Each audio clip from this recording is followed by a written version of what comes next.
7 time-proven ways to beat the dreaded writer's block. It happens to all of us, and to the best of us.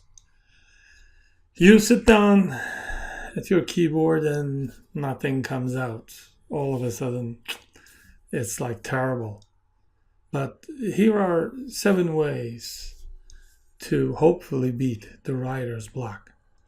The first one, which I find very useful, is to start from any part of the project you like. Usually, we have a very rigid understanding, plan, intention about how to start a piece and how to end it.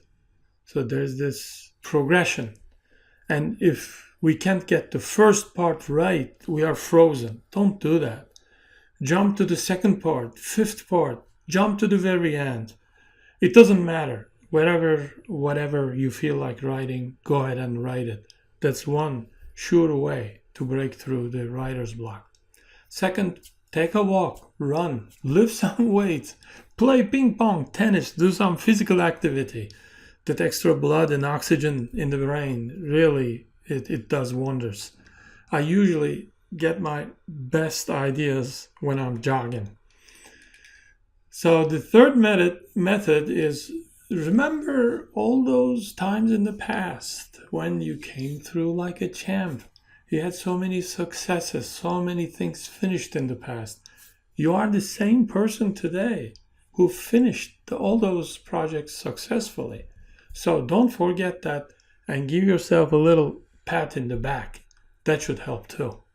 Fourth, draw a cluster map or cluster diagram with all these nouns, concepts, related words, phrases, and that also may push through the kind of deadlock in your mind. So just search Google for cluster diagram or cluster map to learn how it's done if you don't know it already. It's a great visual aid to push you through that block. Fifth, start an imaginary talk with a real or imaginary friend. Try to have this conversation in your mind. Ask questions and try to hear the replies to the questions. Sometimes, I'm sure it happened to you too, I get the answer to a question the minute I ask it to someone. Did it ever happen to you? It happened to me many times. I said, geez, I already know the answer. Why am I asking the question? But you have to externalize and verbalize it first in order to get the answer. That also helps eliminate the writer's block. Take a break to smell an object. It's amazing what the sense of smell does to us. I said this before, French novelist Balzac, I understand, used to keep an apple in the drawer of his writing desk.